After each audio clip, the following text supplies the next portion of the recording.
ધક્કામુક્કી થાય,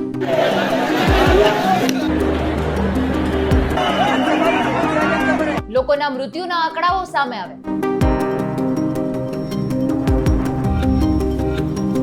અને આવી ઘટનાઓ પણ દર બીજા દિવસે સામે આવે ત્યારે ફરી એકવાર આવા સમાચાર નજર સામે આવ્યા છે, જેમાં ભાગદોડ મચી હતી અને ઘણા લોકો મૃત્યુ પણ પામ્યા છે।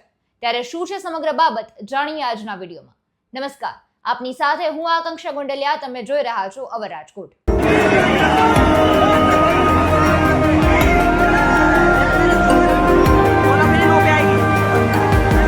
कोई मतलब फालतू है खूम।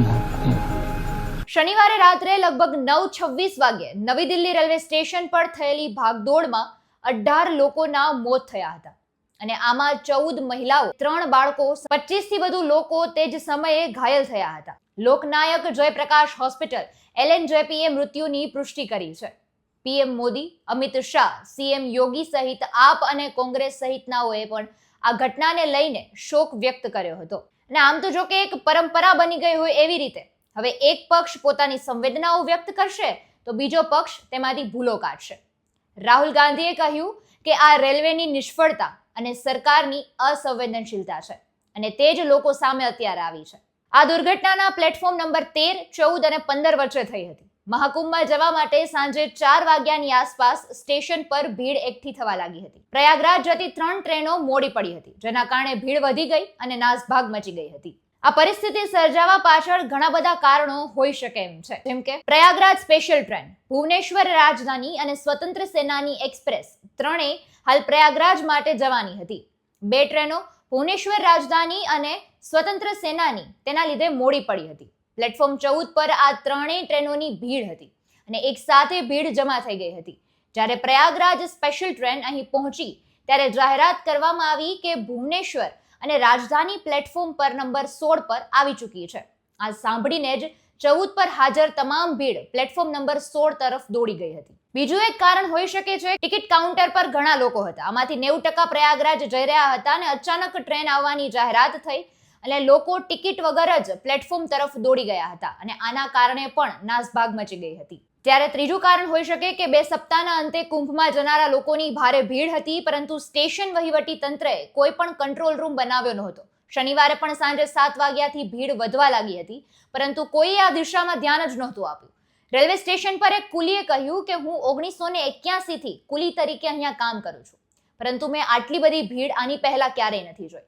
તેણે વધુમાં કહ્યું કે અમે લોકોએ ઓછામાં ઓછા 15 મૃતદેહો ઉપાડ્યા અને એમ્બ્યુલન્સમાં મૂક્યા હતા। પ્લેટફોર્મ પર ફક્ત જૂતા અને લોકોના કપડાં જ પડ્યા હતા।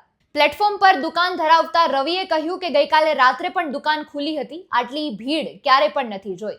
ભીડ જોઈને અમે લોકો પણ ડરી ગયા હતા। પ્રયાગરાજ એક્સપ્રેસ પ્લેટફોર્મ નંબર 14 પર આવી ત્યારે આ ભાગદોડ મચી ગઈ હતી, લોકો કચડાઈ ગયા હતા અને આ અકસ્માત સીડી પર થયો હતો। હવે આ ઘટનાઓ બની રહી છે અને આ ઘટના બની ત્યારે અમુક લોકો પોતાના ટ્વીટ બદલવામાં વ્યસ્ત હતા। કઈ રીતે તો કે દિલ્હીના LG VK સક્સેનાએ રાત્રે 11:55 વાગ્યે એક ટ્વીટ કર્યું કે નવી દિલ્હી રેલવે સ્ટેશન પર ભાગદોડને કારણે ઘણા લોકો માર્યા ગયા છે અને ઘણા લોકો ઘાયલ થયા છે અને આ ઘટના પર મૃતકોના પરિવારજનોએ પ્રત્યે ઊંડી સંવેદના છે। પછી રાત્રે 12:24 વાગ્યે તેણે પોતાનું ટ્વીટ એડિટ કરી નાખ્યું અને લખ્યું કે નવી દિલ્હી રેલવે સ્ટેશન પર એક દુર્ભાગ્યપૂર્ણ ઘટના બની છે। આ પરિસ્થિતિને નિયંત્રિત કરવા માટે મુખ્ય સચિવ અને કમિશનર સાથે વાત કરવામાં આવી છે। LG VK સક્સેનાએ મૃત્યુ અને શોક પણ વ્યક્ત કર્યો હતો। જોકે આ અંગેની વાતો હટાવી દીધી છે। હવે શું કામ આવું કર્યું એ પણ એક મિસ્ટ્રી બની ગઈ છે। નરેન્દ્ર મોદીએ પણ આ બાબતે પોતાનો શોક વ્યક્ત કર્યો છે।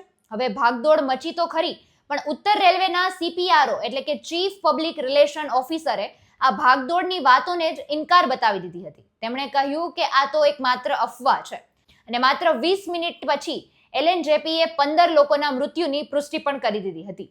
રેલવે મંત્રી અશ્વિની વૈષ્ણવે આ ઘટનાની તપાસના આદેશ પણ આપી દીધા છે।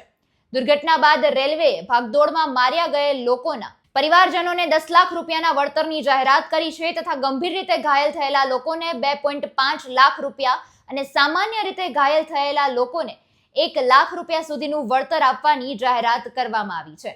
ત્યારે હવે આ ઘટના વિશે તમારા શું મંતવ્યો છે કમેન્ટમાં જણાવજો અને આવી જ અવનવી અપડેટ્સ માટે અવર રાજકોટના પેજને લાઇક, શેર અને સબસ્ક્રાઇબ કરવાનું ન ભૂલતા। નમસ્કાર।